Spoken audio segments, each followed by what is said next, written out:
Mayor, can I ask the portfolio holder for climate change and natural habitat what steps Gedling Borough Council is taking to prepare for possible flooding events in the borough ahead of the coming autumn and winter?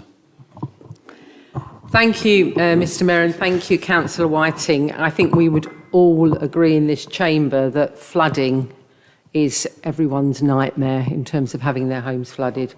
And in the borough, we know that we have had some challenges.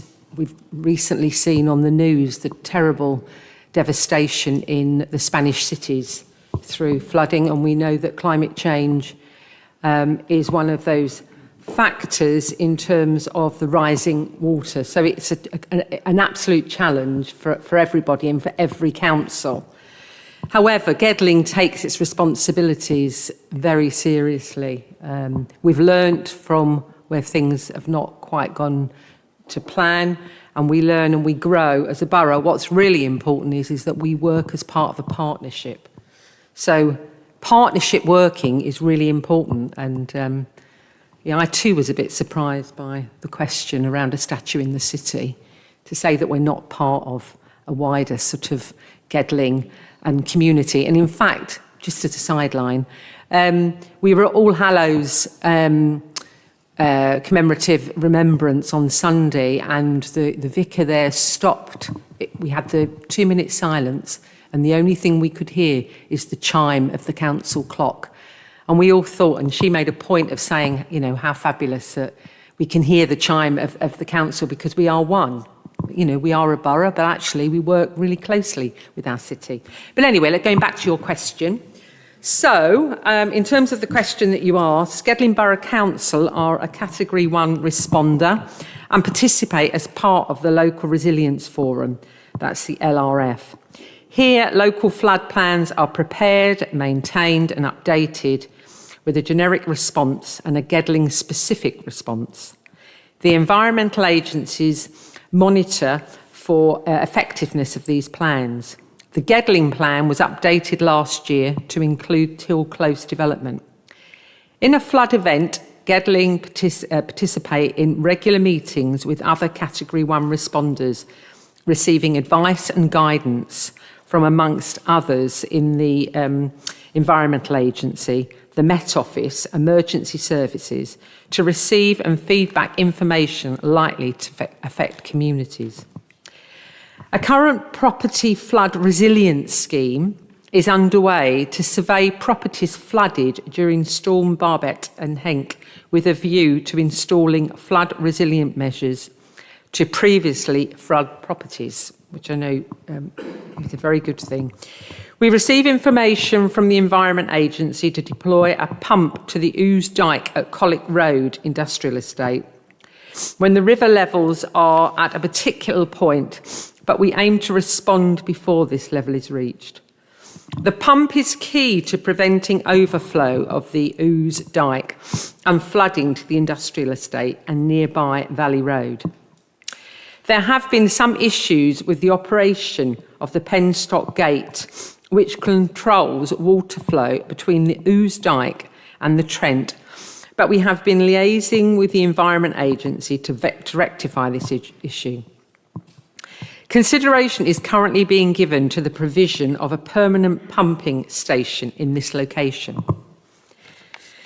As a matter of routine, and when a period of severe weather is forecasted, our PAS team, our Parks and Streets Cleaning team, visit watercourses in the borough to ensure that they are free-flowing and arrange the cleanse of any debris, including from trash grids. Although all possible efforts are made to keep this watercourse free-flowing, the volume of water can mean they can become overwhelmed and overflow. PAS maintain a stock of sandbags, which can be provided to affected households in line with the LRF sandbank policy.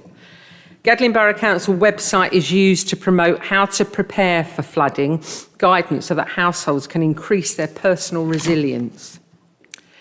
Bentwell Lagoon, a Gedling flood alleviation scheme, has recently been dredged to enable water to flow through it and away more effectively, Severn Trent are currently installing a flood water storage tank under the car park at Richard Herod to alleviate parts of the Carlton area.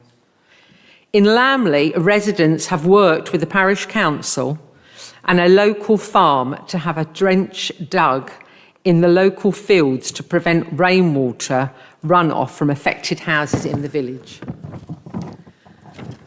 The council has also offered funding to parish councils to set up their own flood resilience stores. Following a flood, Gedling Borough Council will deploy mechanical sweepers to the area to remove mud and debris from the road. The street cleaning team only have one large sweeper, and as their capacity to respond is limited, and respond is prioritised by the degree of disruption caused. And at weekends, Gedling has agreed an agreement in place with Nottinghamshire County Council to provide a flood response service. I would personally like to thank all at Gedling Borough Council for their continued hard work to keep our residents safe, keep our properties free from flooding, and the tireless work they do in terms of working in partnership. It's really important that we work in partnership. And I think it's really important in this case that we do this to make sure that we remain safe. But as you can imagine, Councillor Whiting, as you know, in terms of climate change, this is a challenge. Thank you, Mr. Mayor.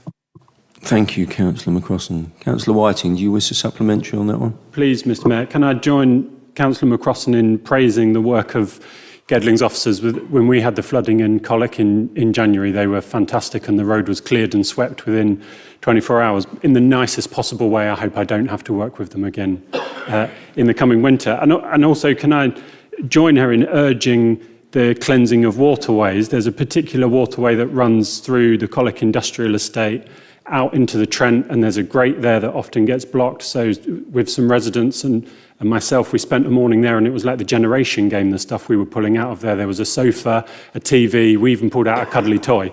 So these things are all important. But can I ask one specific question about the permanent pumping station? You said, Councillor McCrossan, that a decision is pending on that being installed. Could you give us an indication of when that decision might be taken and when we might see the permanent pumping station in place if it is successful? Thank you. I can't answer that question at this point, Councillor Whiting, but I can certainly get that to you.